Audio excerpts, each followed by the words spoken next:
za kwenu wadau, mko salama?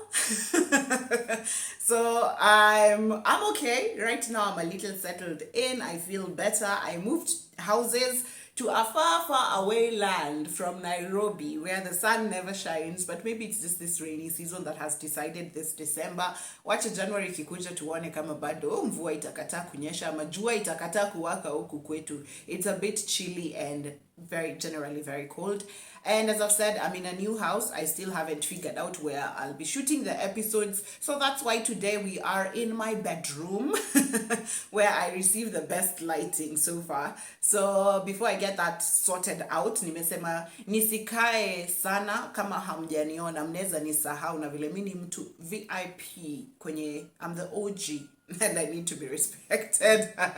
But I'm so glad now moved. I promised you guys a quieter space, so at least hapa niko sure hamtasikia walevi wakitoka kwa bar, nduthi wakipigana, sijui watoto wakilia. But I don't know why kids were always crying and screaming where I was. Anywho, it's how you raise your kids. I don't know. But let's get to this episode, which is about my lisp.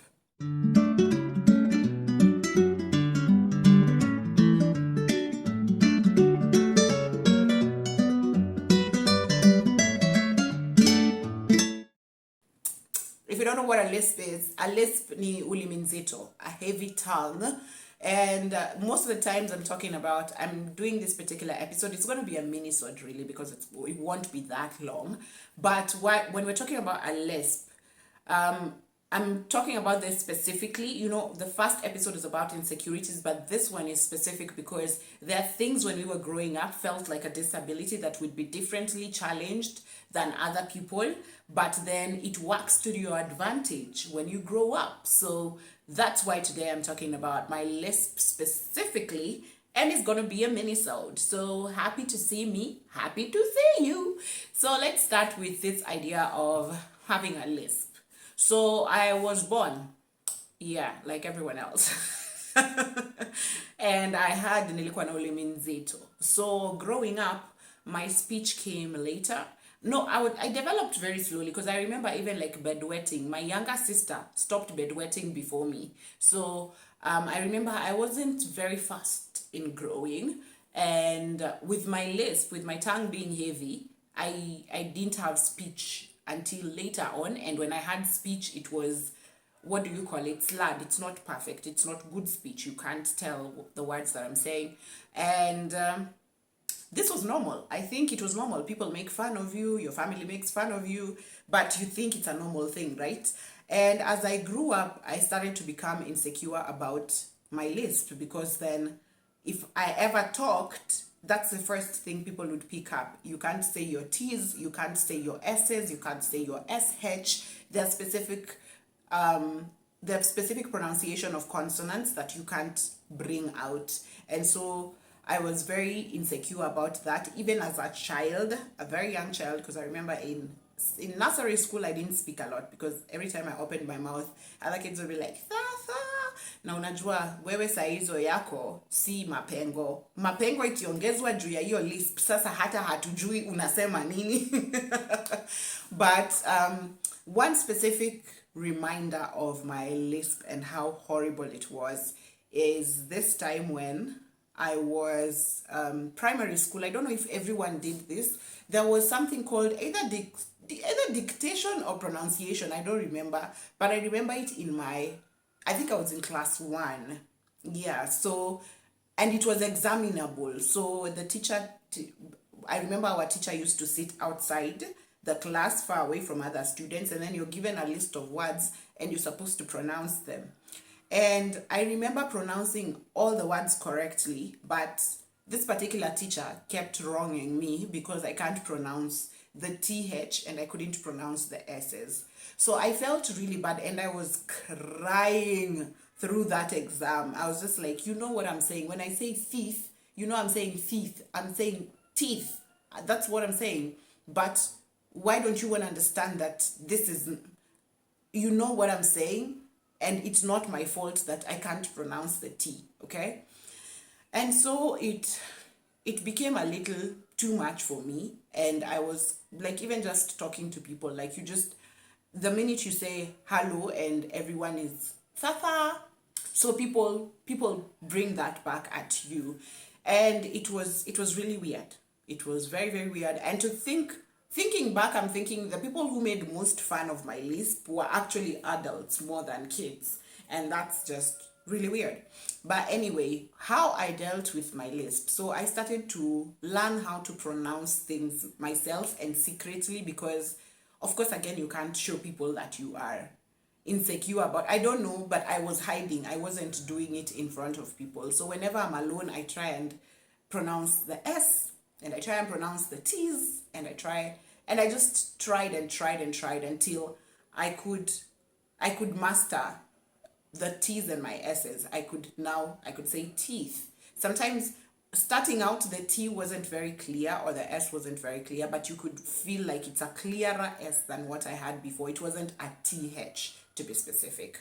So I worked through it, and I remember by the time I was getting to now primary school, the higher classes in primary school, that is class 7, class 8, my T's and S's were a bit better.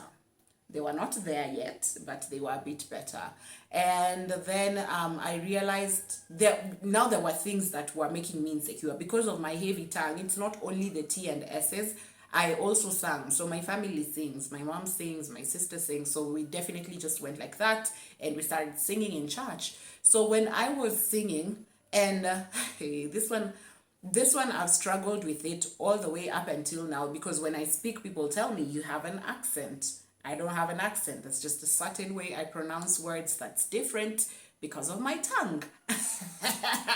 But so when I was singing, my sister and my mom would never let me take lead because they felt that nakula maneno. So I remember this time when I went into immediately after Form 4, and I went into a reality TV series. It was a TV competition like TPF, but gospel. It was called Exodus to Stardom. And there, if I remember, I was very young, but right now I picked out that the vocal coach had favorites, and I wasn't one of them. And I'm really mad. I'm really mad that we were in a place where that called itself a Christian-based space, and you're here to grow, and all that was just nonsense. But I remember her also, when she was telling people to sing, it was my turn to sing, and I was to sing, "Oh Lord, I want you to help me." And she kept telling me, "Can you pronounce Lord as Lord?" And that's exactly what I was saying, but she said I was saying something different, and I can't hear myself because what she's saying is what I'm saying. I don't understand why she thinks my pronunciation is different. And so she just left it at that. She had her favorites who sing nicely, and those are the ones like she tried a little bit more with. So me, I just remained there with my pronunciation, and I didn't know. So that also brought back that insecurity. I was like, wait, have I worked hard all this while? Have people been ignoring the fact that I can't pronounce my T's and S's very clearly? Or is it just this woman who has a problem? Because, and the word, now you're even starting to question yourself more, because the word that she picked me out for was the word Lord, like Lord Jesus Christ. And I'm thinking, oh my goodness, all this while I have been struggling with S and T's because they're the most pronounced. But then what in the word Lord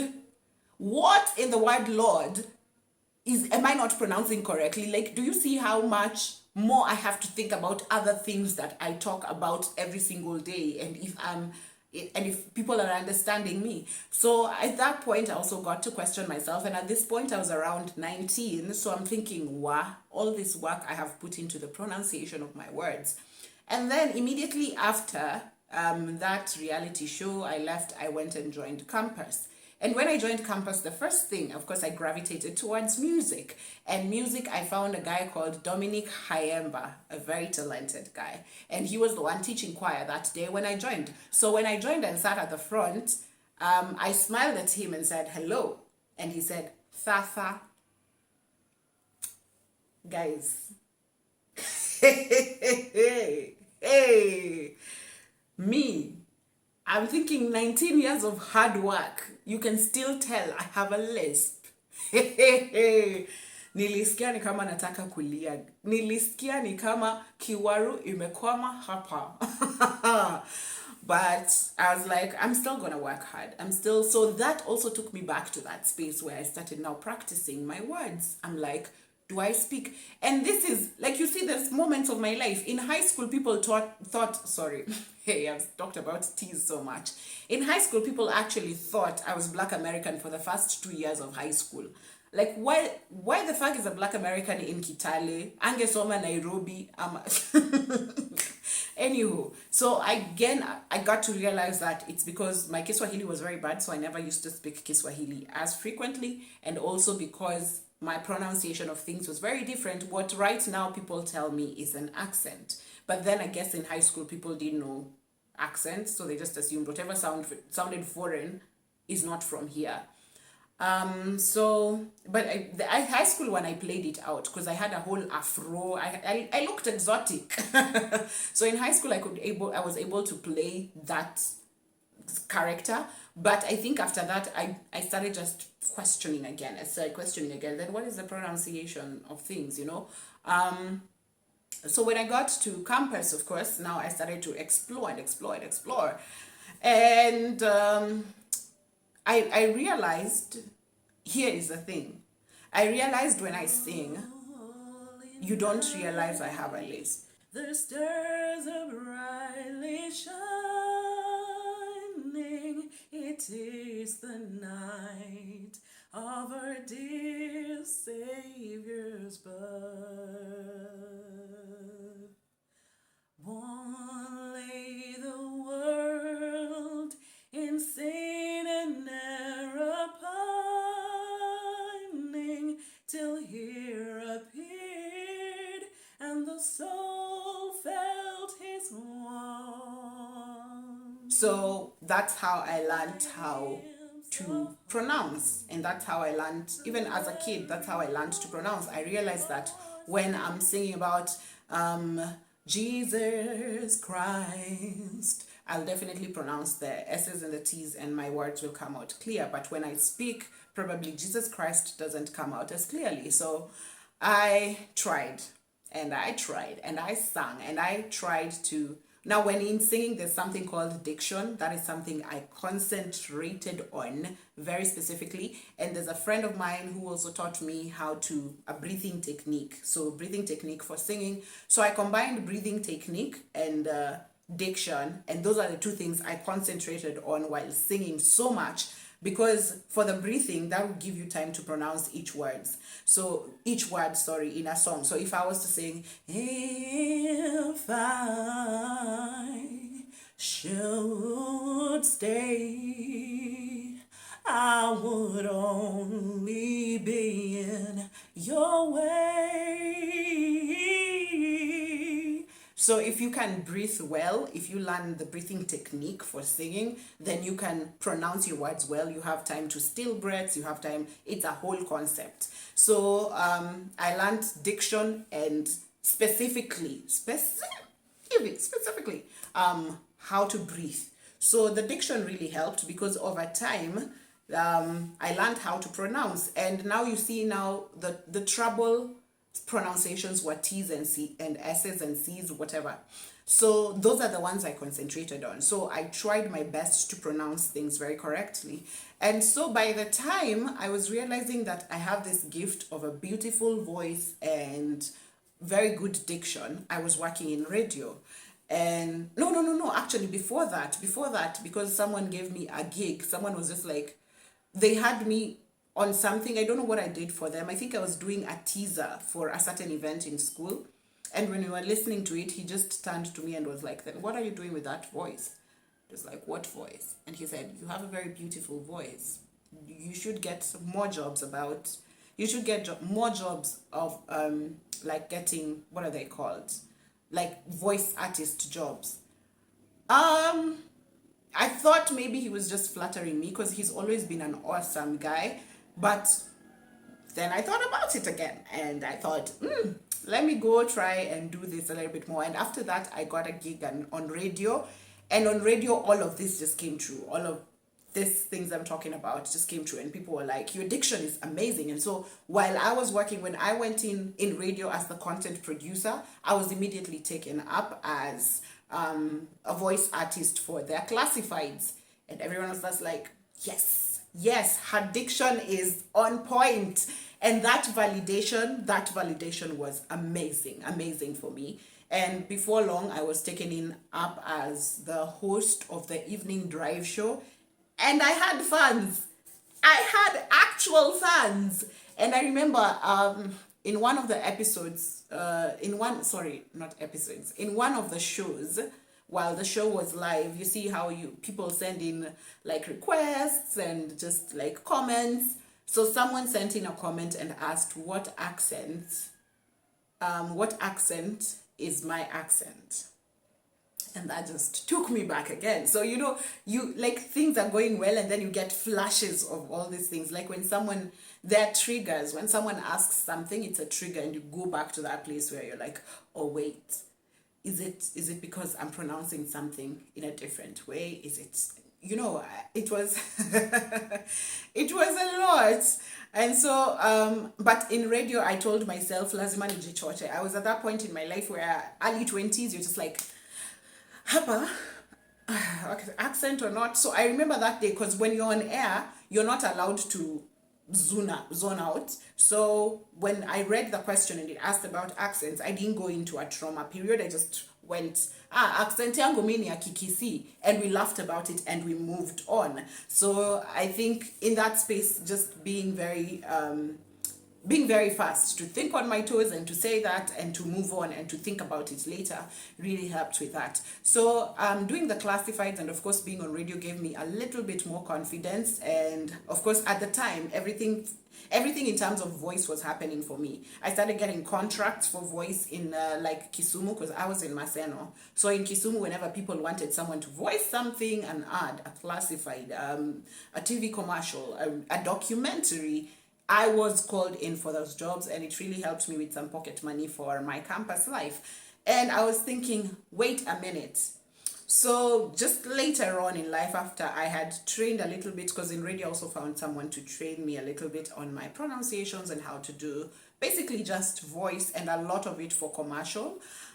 Later on in life, I just sat back and I was like, the one thing that I thought would be my downfall, which was my lisp, turned out to be the money earner for me later on in life. Like, I am so glad. I'm happy about where I am. I am so happy about the growth. I look back now and I'm just like, but do things have to be this brutal though? Like, do I have to go through so much insecurities and this feeling of inadequacy for me to get to a point where I just feel like I'm enough and I'm built and I'm great? But I hate telling people that there's a reason for everything, but for this particular challenge that I had, which is my lisp, I think that was a blessing in disguise. It was supposed to push me towards learning my pronunciations, to push me towards being aware of what I'm saying, to push me towards being aware of how I'm pronouncing words. And that in the end made me a better musician. It made me a better voice artist. It made me confident in how I'm expressing myself. And people do not know that everything about the way I speak is with regards to how heavy my tongue is. So even the placement of my tongue in the mouth, that is how my tone comes out. The tonal variation of my voice comes out. Just the heaviness, the proportion of the tongue in my mouth also affects how my voice is going to come out, how words are going to be pronounced for me, how, a lot of things. And so at the end of the day, when I'm speaking like this, of course, how I'm speaking has been influenced by a lot of things. Being Kenyan, being Luo, so you have a deeper voice. Being, what else? Training, just like being an artist, being a voice artist, being a musician. I think all of those things are also things that play part. Genes, I think I sound like my sisters. Some people say I sound like some of my sisters or my sisters. I don't know. So a lot of things come to play, but people don't understand that just the one thing also plays part. So what you people now call my accent is heavily, heavily, heavily influenced by my tongue and having a heavy tongue. But right now I've learned how to pronounce things so well. I don't think there is anything that I cannot pronounce except Worcestershire sauce. I'll put it down here because you know what I'm saying. You know the word I'm talking about. Yes, I pronounce a lot of things, but due to the insecurities, if you're very keen, you can notice that my S and T's are a bit more exaggerated. So if I'm talking, if I'm singing, you'll realize that the S's are so S, they are almost a whistle. They're clean. They are clean S's, and the T's are very, very on point. It's a T. It's a very strong T. So I think that of course came from just learning all those things, and that I also learned when I was doing a voice for a documentary, and the client came in and said, can you reduce your S's and your T's? And I didn't know what he was saying. And so when I listened back to my voice, I realized he was saying, your Jesus Christ is very Jesus Christy. Yeah, so I'm happy. I'm happy for where I am. I'm not mad. This is the one thing I'm very grateful for. I look back and I'm thinking, how amazing, okay? I'll be setting up my voice profile, which I have for the past 1 year, but 2021 has been difficult, guys. We all agree, right? So I'll be setting up my voice profile, and you can send voice jobs my way. I will be really, really happy, and I'm always happy to voice anything that you have. I'll see if I'll revive my music career. That is the most difficult one I've found to get back to, because like networks in the industry, just confidence, imposter syndrome. There's so many beautiful musicians in Nairobi, outside in Kenya. I just don't know how to get back there. I don't know what my essence of going back to music would be, because I wouldn't say I want to go back and make money.